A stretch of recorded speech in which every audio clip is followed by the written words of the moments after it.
And joining me now from Washington is political reporter for the Daily Beast, Betsy Woodruff. Okay, Betsy, you wrote this morning that the hope for some sort of GOP unity was essentially flushed away with Trump's hiring of Bannon. Why is that, and do you think that party leaders agree with that sentiment? You know, it's because Bannon has spent the past several years trying to get elected influential Republicans pushed out of office. Most recently, he was a huge and energetic booster of Paul Ryan's upstart primary challenger, Paul Nehlen, a Wisconsin businessman. In fact, Bannon had Paul Nehlen on his radio show multiple times. He basically endorsed him. He said Nehlen was in a David and Goliath situation. He said Paul Ryan is Goliath, and he criticized Paul Ryan for being too much of a Washington insider. Remember, Paul Ryan is incredibly close with Reince Priebus, the RNC chairman. Priebus has gone out of his way to try to help establishment Republican figures build trust in Trump, to try to help donors build trust in Trump. The fact that now one of the top guys running Trump's campaign is someone who said Paul Ryan was Goliath is an indicator that Trump world has become increasingly hostile to the RNC and to the Republican Party leadership. So how do you think Betsy Bannon's going to influence the campaign with just about 82 days left until the election day? Bannon is going to want Trump to be Trump, perhaps as Trumpish as Trump has ever been. So that's something to keep an eye on.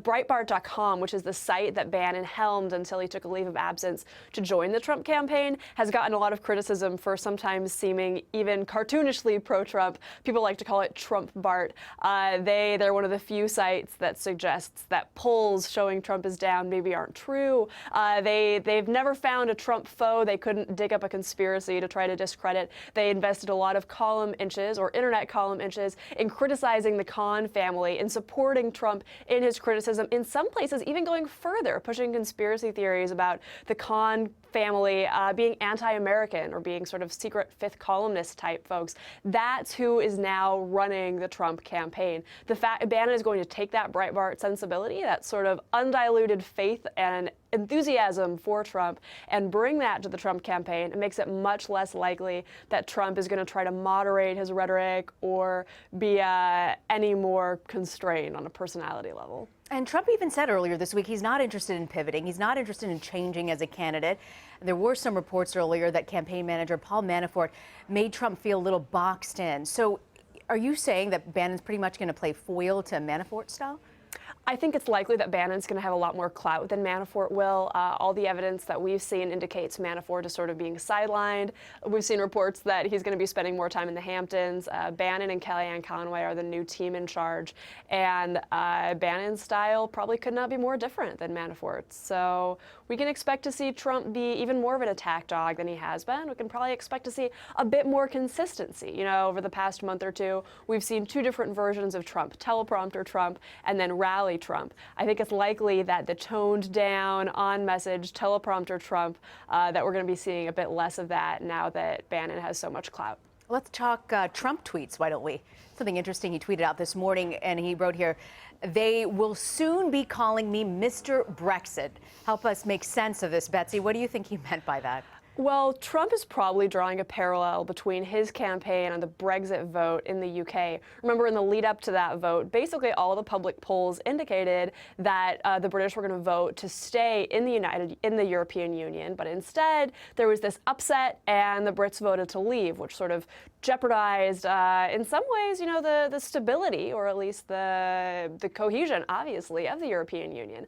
Trump now is saying, in the same way that this populist uprising was underrepresented in the polls, I'm also underrepresented here in the polls in the U.S., and I'm going to pull off what happened for the Leave campaign in the UK. Now, of course, it's a little funny that he would put that tweet out there with no context. It kind of sounds like a weird superhero name. But I think that might be an omen of things to come. You know, Breitbart was very supportive of the Brexit effort. They gave a lot of time both on their website and on their SiriusXM radio show to supporting it. They were early believers that the UK was more likely to vote to leave the EU than that they were going to be to vote to stay, and they were correct about that. So it's possible that this Mr. Brexit tweet is an early indicator of that Breitbart sensibility starting to have more influence on the Trump campaign. You say it's a game hero name. Somebody thought it could be a WWF ringleader name to fight in a tournament of some sort.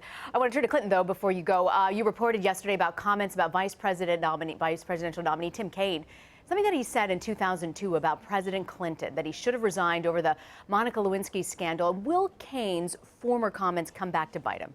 Certainly, yeah. I think it's likely that Republicans are going to highlight this and say, look, even Hillary Clinton's running mate has, or at one point had, some pretty serious questions about the integrity and judgment of Bill Clinton. Of course, we know Hillary Clinton has said that Bill is going to have an outsized influence on her cabinet.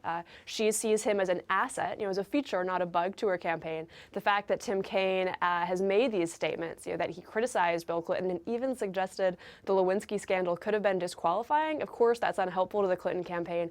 Kaine, yesterday evening, confirmed the report that I put out there, but he said he's planning on focusing on the future. He doesn't want to relitigate the 90s. Of course, no Democrats want to do that, but Republicans are more than pleased to bring it all up all over again. So it's an interesting comment. It's going to see how much airtime it gets and if it's a criticism that Republicans use.